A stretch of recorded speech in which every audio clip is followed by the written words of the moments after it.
Bloomberg Audio Studios. Podcasts, radio, news. This is the Bloomberg Surveillance Podcast. I'm Tom Keene, along with Paul Sweeney. Join us each day for insight from the best in economics, finance, investment, and international relations. You can also watch the show live on YouTube. Visit the Bloomberg Podcast channel on YouTube to see the show weekday mornings from 7 to 10 a.m. Eastern from our global headquarters in New York City. Subscribe to the podcast on Apple, Spotify, or anywhere else you listen, and always on Bloomberg Radio, the Bloomberg Terminal, and the Bloomberg Business app. Cam Dawson joining us now, Chief Investment Officer at NewEdge Wealth. Great to have you with us here in studio. Let me just get your reaction to these numbers and what we heard from Neil there just a moment ago. It sounds like the trajectory seems smooth, the glide path is smooth. We are destined for this phantom soft landing. Your reaction to the numbers we've got, and how does that dovetail with what you're strategizing and thinking about investments? The data continues to thread this needle where it's not hot enough that we need to take rate cuts off the table, but it's also not cool enough to suggest that Goldilocks. Yeah, it's right in line in the sense that we don't have to pull forward rate cuts. We don't have to do 50 basis points in September. So it does give the Fed the ability to have a certain degree of patience, which we think is actually good for equities. Urgency would be bad. If you're cutting because you have to get those cuts in. That would be something we don't think risk assets would like. Game this out for us. Neil Dutta is saying the next stage of this is for the Fed to figure out what that cut cycle is going to be like. How do you navigate that? How do you think about equities within the context of that uncertainty, what the Fed is going to do here after this begins? The big, huge question mark is not when they start and what they do in 24. It's how this progresses in 25. If you look through 26, there is 9 cuts priced in, which if you don't have a recession, that's a really deep cutting cycle, regardless of what you think about where the real Fed funds rate should be. So when we think about the path into 25, we think the Fed will still be data dependent, which is why we think that they want to keep their options open in 24. Don't cut at every meeting, don't accelerate cuts, because that then allows them to be patient and see how the data comes in 25. I'm telling you to ignore the real rates, I think. Yeah? You love the real rate. Well, no, I just look at it as an indicator. You love the parlor game. We're range bound. Yes. Is what I put Kim. The thing here with Cam Dawson is her fluidity across the 4 accounting statements is an act of God. We're starting to see earnings, and it's like the worry is OMG, revenues aren't going to be where they are. Free cash flow growth's not going to be there. I'm saying baloney. It's one by one, every stock matters. Do you detect a trend today in the dynamics of Cam Dawson ratios across the accounting statements? There is a very important thing that we're seeing with revenues versus earnings. Revenues aren't beating at a very high pace. Only about 40% of companies are beating on revenues. But they're beating on earnings, which means companies are pulling all these levers below the line in order to make earnings materialize. And some of those are low quality, which is why stocks haven't necessarily been reacting well. She knows she's laughing at me. Can you see there? She knows, she's laughing at me. Cam, the bottom line is that theory's there, but the key thing is 40% of stocks are getting it done. How do you discern those 40% of stocks that are delivering unit and price revenue mix that gets it done? It's pricing power. And I think this is the biggest theme and question mark over the next 6 months. It's what's going to be written in the next week. This is coming. Jack Welch is coming back. Well, you are hearing from companies time and time again that they're having trouble passing on higher costs to customers. And this is because inflation is falling. When you see CPI fall, that's effectively saying that companies aren't able to pass on these higher prices. That translates to margin pressure if this continues. And I think that would be the question for 25. Maybe the Fed likes that inflation's falling. Maybe consumers like it. Corporate profits might not like it as much. Cam, situate this for us in what we've seen over the course of this week, last week as well. Everyone's so blinded by or distracted by a handful of companies, by AI, these mega cap companies. How do you see through that? What's your counsel to those who just have been distracted by that for so long now, and at this point, seeing the kind of rotation that we've seen are beginning to look elsewhere? So if we think about the rotation in the terms of the accounting statements, I think it's actually an important way to view things. Right now, lower quality companies are rallying because they're getting balance sheet relief.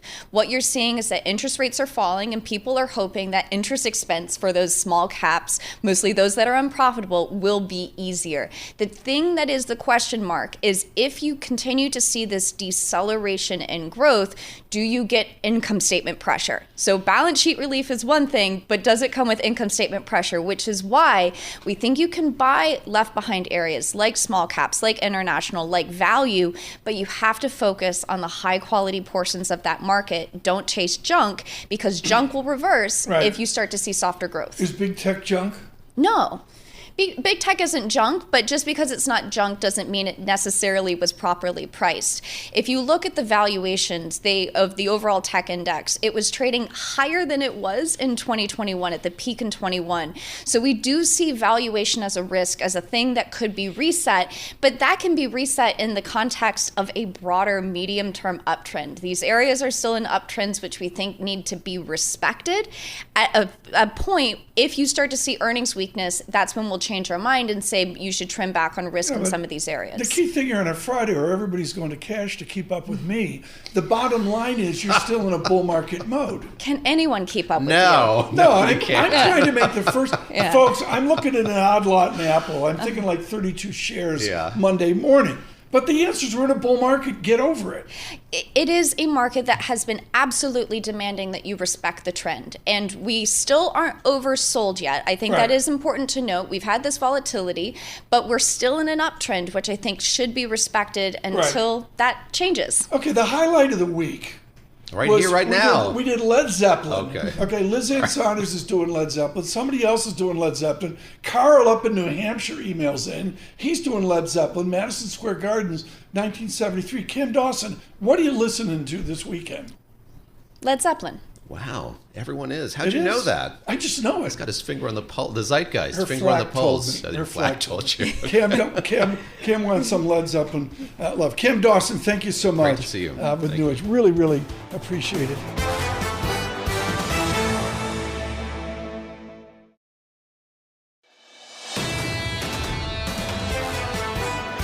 The politics of this July is simple. Gurr and I saying Hail Marys that we won't have to work on Sunday. Also, Greg Valliere may not have to work on Sunday. Why don't you bring in the exhausted Greg Valliere of AGF? Yes, Greg Valliere joining us now with his important perspective on what's happening in Washington, indeed with this campaign overall. And Greg, we're going to see this short video shot of Kamala Harris taking a phone call from former President Obama and Michelle Obama over and over and over again. If the last 1 hour is prologue here. Explain the significance of it. We have seen an incredibly rapid run here since Joe Biden dropped out of the run for re-election, of Democrats getting in line to support him. What is your sense of the significance here of this last piece going into that puzzle, the Obamas throwing their support behind the vice president? Yeah, the party all of a sudden is looking pretty good, pretty unified on a lot of issues. I think that Obama coming on board is crucial. And I think the Republicans have not had a good week at the polls, and they definitely have not had a good week with Taylor Swift and J.D. Vance and cats, which is one of the craziest issues I've ever seen in my career. And Vance, I think, is on the wrong side of this issue. Would you two on the wrong side of the cats issue? Anna Wong, chief economist, Bloomberg, sent me a photo of George Washington's painting in the National Gallery on this topic. Yeah. And we're supposed to hear from J.D. Vance later today. I think he's on Megyn Kelly's show, and she promises she will ask the Republican nominee about his comment that these childless cat ladies are going with offspring. Yes. And she'll be tough. The thing is, there's a deeper story here, as you guys, of course, know, and that is they want to mock Kamala Harris as somebody who never got married, never really had her own biological kids. I think it's a pretty dirty trick. And I think they are trying to make an argument that childless, cat-owning women are hurting the country. I mean, that's just crazy stuff. You can't make this stuff up. Greg, what is sticking? I think that this threw everything out of whack, of course. The departure of Joe Biden in this race, the introduction of Kamala Harris as the presumptive nominee. You see the Trump campaign fumbling a bit here. We got this statement last night saying they're not going to commit to a debate later this year until Kamala Harris gets the official nomination from the Democratic Party. What does all this say to you, and what's your sense of how that line of attack is coming into focus so much as it is? Yeah, it's still July, and I don't want to overemphasize. I've never believed a campaign really got underway until after Labor Day. So it's a time for them to iron out their sound bites and to get things in line for September. But it's not a fatal week for the Republicans, but they can't keep having weeks like this over and over. Should they do the VP thing before the Sunday talk shows, or should they really wait till August 4th before virtual anointment? I would advise them to tease it like Trump has. There's no need to come out with it right away. I think it's down to two candidates, Tom. It would either be Mark Kelly of Arizona, who I think will be the pick, or maybe Josh Shapiro, who's very good also. Help us with that calculus there. You look at those two very capable candidates for that position. Give us the pluses and minuses for each, if you would, Greg. Well, I would say for Kelly, he's not in a state with a huge amount of electoral college votes, a state the Democrats probably going to lose anyway. So that's a factor. And for Shapiro, he's very young. He's not totally experienced, but I think he has a lot of upside. He's a quality candidate who could maybe make the difference of a point or two.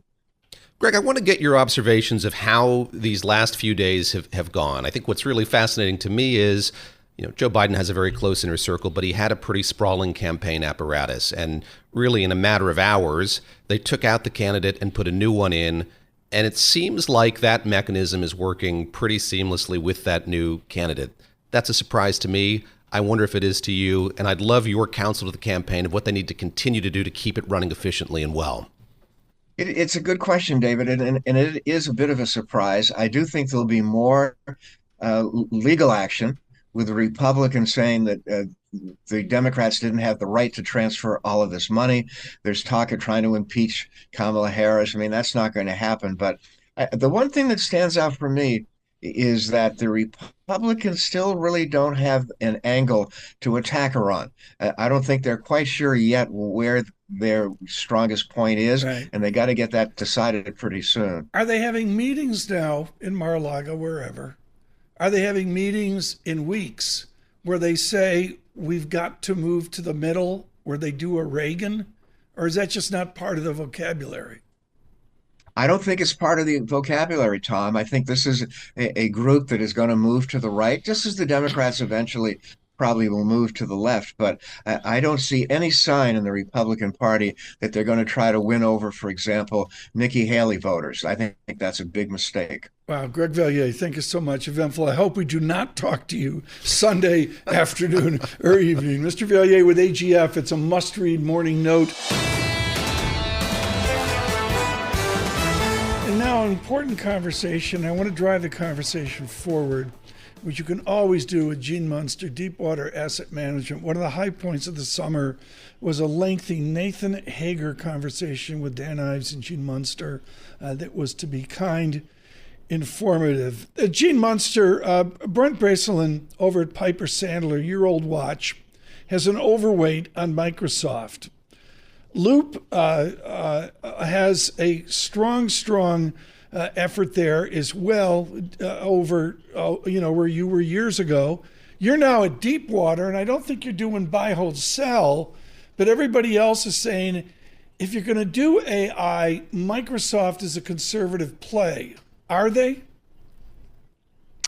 I think there's a lot of better places to be, and maybe taking a step back is the first question that we should ask is, do you believe, or to what degree do you believe that AI will be transformative? And if you're in the camp that this is going to be something that comes close, meets, or exceeds the hype, then Microsoft is going to go up. There's no doubt about it. I think there are better places to invest related to AI, which just given their pole position may seem a little bit out of touch. But the simple reason is that Microsoft doesn't have full control of their AI destiny, is that they, of course, work closely with OpenAI, but their ownership is not an equity ownership. It's related to revenue. So OpenAI can do things like do a deal with Apple.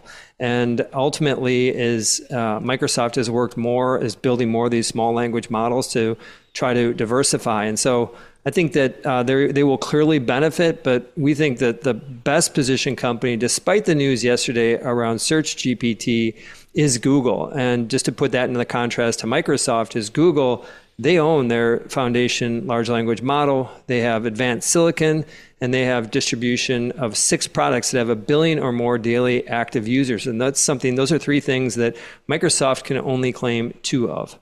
Gene, there's so much of this that's hope and a prayer and a promise when it comes to AI. So picking up on what you said and Tom's good counsel that we should look forward, let me look back only briefly to say, what can we take away from what we heard from Google, from Alphabet this week, and layer that onto what we're going to hear next week from these other companies? I hear what you're saying about Microsoft and the way that they're approaching AI, but is there the potential that this is perhaps a savvy move, and that, if this doesn't pan out to be as transformative, as widely transformative as many people think, not being all in on it might in fact be a good thing going forward? Well, I think it would be a historical mistake if they're not in. That's my opinion. But let's take the approach that they're spending a lot of money, and it may be not money well spent. So just quickly to kind of frame that in, is that these companies are spending about $50 billion a year on CapEx. So you figure over a 3-year period, $150 billion. They're generating about $100 billion a year in income. Of that CapEx, by the way, about half of it is related to AI. So said another way, $75 billion over 3 years. Their market caps are $2+ trillion. And as Zuckerberg said this week in his Bloomberg podcast, that there's just too much risk if they don't pursue this, because it is the biggest change, as he talked about, in the next 10 to 15 years. I think it's the biggest change in the next 50. But the point is that I think that if one of these companies takes the approach of let's save $10 billion here or $10 billion there over a year period, I think it could be just a historic mistake. And so they get it. Google said it. Sundar said on their call that they have to continue to embrace CapEx, and ultimately, Dave, that's the central question of what AI investors should focus in on, at least over the next year or 2 years, is what does that CapEx pace look like? I mean, the Zuck is with Emily. Okay, fine. We got to get Gene Munster on the Big Take with David Gura.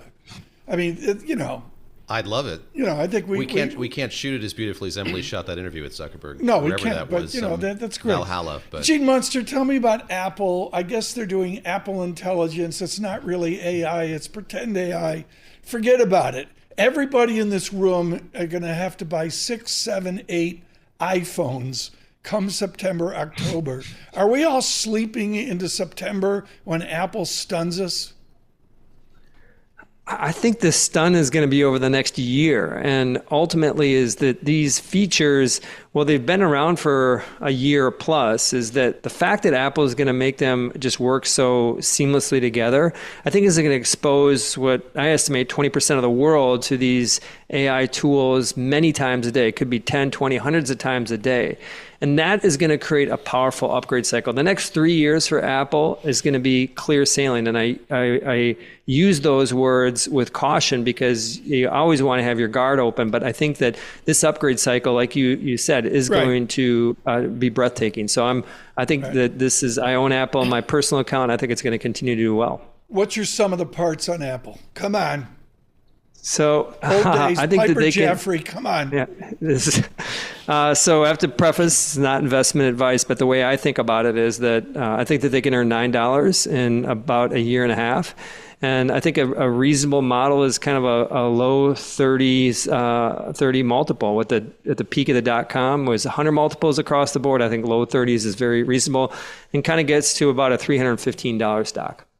Is that good? I mean, we got Gene Munster out on a limb like perfectly. That. He's going to come in here someday with a lime green jacket in a flower shirt with a pair of Nikes. Nobody in Minnesota has those. Gene Munster, thank you for being like Dan Ives. Greatly appreciate that. Mr. Munster, and really a high point of the summer, seriously, is Deepwater's Gene Munster with Dan Ives of Wedbush. Smart.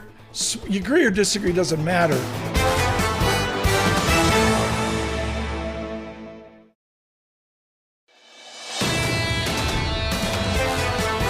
You today we look at the front pages, the Olympic version with Lisa Mateo.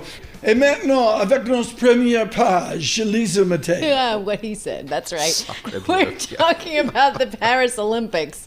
Okay, so kicks off, but they wanted to make the Olympic Village perfect for these athletes, right? So they invested in all these things, but one thing that they forgot was, well, they didn't actually forget, but an oversight was air conditioning. No air conditioning. No air conditioning. Like no? Like no. So here's what's happening. They wanted to be more friendly for the environment. That's why they chose not to do it. So they have these cooling Europeans. floors. So water goes through the floors and it drops the temperature by 10 to 20 degrees, but it's still between 73 and 79 degrees. So it's still warm for them. So you can purchase portable air conditioning It's an option, units. an It's an upgrade. option. It's an upgrade. So guess Hello. which team has the most options? That would be Team USA. Aha. Tuesday, 92 degrees. I Oh, landed there in no. August a million years ago. It was 104. Okay. So what is the America doing? So Bringing in America is portable ones? is taking the option, doing the portable air conditioning units. They have 592 members on their team. Okay, so they have that many units in every room, some for the common areas. But there are some teams who are not opting for it. They're going to sweat it out. That is Germany. They have 350 athletes. Only 11 units have been ordered. So does that mean when America turns on the air conditioners, Fontainebleau dims? The Eiffel Tower is not flashing The Eiffel lights at Tower night. Yeah, we goes should see it dark. go dark. That's very French. I mean, Pharaoh's like this. Pharaoh, the Pharaoh clan, they own half of the Midlands, and they don't have any air conditioning. None. Right. And when it's like 95 in the United Kingdom, there's Manual like nothing in the fans. building. See, I didn't realize this. When I've had friends who went to Europe and they're like, they have no air conditioning. I'm like, what are you talking about? Yeah, I mean, How does it- Pharaoh up north is like, it's like Peaky Blinders. I mean, he grew up, it was just like Peaky Blinders, and they don't have air conditioning in those stone, the miners. You didn't have it in Rochester. You didn't have God, it. no, we didn't have air conditioning. We had screens to keep the Ice deer if you were flies. lucky. Yeah. Dear I mean, you didn't go outside. The deer flies were so vicious. Next. This I thought was interesting. This stood out to me. City Hall in New York City seeing a rise in the number of migrants that are going to get married. A lot of them spoke to the New York Times. So the New York Times put this article together, and they said they're longtime couples, right? They never married in Latin America, where consensual unions are common. People don't get married there as often. But now they're being advised by immigration lawyers, social workers to formalize it because that certificate that they get, it might help in their efforts to get asylum. So that's why you're starting to see more David and more Gertz, is migrants. this a huge election issue? It's Oh my unspoken gosh, right No, now, immigration but definitely a huge Immigration election. and migration Yes. is two separate things. Very true. It's got to be right up front. Yeah, and I think we'll see a lot of scrutiny on how this has played out in New York and other cities. And we've had, 200,000 migrants, in New yeah, York from the City. border. I will say, when I was down covering a court case a few months back, a flood of people getting married. It is, if you come to New York, see it downtown, Full it's a fun thing to disclosure, see. Yeah, I have been Yeah. there. you've been there. No, not the You- divorce you to court. get- David, get not married? the divorce court. The divorce court is next door. Okay. I have had the privilege of Yes. being in city. What are you? You okay over Yeah, there? all right, Oh, you all think that's funny, Yeah. Mademoiselle Mateo? Continue. Have some Okay. have some gluten The free. Evian poureth over here. Have some gluten-free Tang and Thank continue. you. Okay, this one is for you, Tom. Okay, so this was from the Financial Times. They kind of broke down the question of, can we afford another dog? Okay, because people are saying when your dog passes, do you want to get another one? So they broke down some of the number. This is in the UK though, so it might be a little bit different. You're going to have to tell me if it's different here. But dog ownership, they said, costs anywhere from $2,500 to $3,500 a year. They say it's not true. It's more than that because they have the fancy pet retailer Mungo and Maud. I don't know if you go there. Maybe that's just a UK thing, but you can get their Bobbin dog bag for $910. Okay, so that's the fancy stuff. Then you have the food, the price of kennels when you go on vacation. Kennel fee, yes, you Kennel get that. fee. A Kennel knowing fee. look on Tom's face as you go through this, Lisa. They say it ranges anywhere from $100 to $150 a day. Is that right? Is that how much those kennels Sounds cheap cost? for the Upper East Side. I know. Here's the reality. Vet Bill got his teeth done. Yes. Okay, it was so done. successful. The vet said this matters. The Horace Mann School of Veterinary Medicine. And so Kennel Fee needs the teeth done. Oh, gosh. Plus they want a brightener because Kennel Fee's got the IQ of a Kardashian. 1,800 large. Next. We say good morning to Calabasas. Next. Okay. When you go on vacation and you go to the hotel, do you go to the hotel gym? David, is this something you do? Notice she asked me that. Notice that I got that question. Tom definitely does. I have been. On occasion, I will. Yes. Okay, because the thing is, some people don't want to share the hotel gym. I don't mind, but sharing the weights, I kind of like, I'm very protective about it. So some people hotels are catching on and they're doing wellness suites. You got to pay about $100 extra, but they're rooms that have the equipment inside of it, okay? So you have like the TRX bands, you have the stationary bikes, medicine balls, yoga mats, anything you want, monitors with HIIT classes and yoga classes. So you can get everything done in your room and not have to go down. When Tom shows up to the hotel gym with his yoga mat, it clears out, so he gets it to himself. Everybody clears out? Is that what you're saying? Oh, we love you, Tom. I think this is novel, and it's catching on. Sorry. The last time I worked out at a gym was with Michael McKee. Okay. And I will tell you, it was 22 years ago. I have to ask Michael McKee we were about that. We were at some IMF meeting or something. We're going to effort him in the studio for an update. That literally is the last time I darkened the door of a hotel gym. It was with Mike McKee at IFB. Thank you for that, Mademoiselle Mateo. This is the Bloomberg Surveillance Podcast, bringing you the best in economics, finance, investment, and international relations. You can also watch the show live on YouTube. Visit the Bloomberg Podcast channel on YouTube to see the show weekday mornings from 7 to 10 a.m. Eastern from our global headquarters in New York City.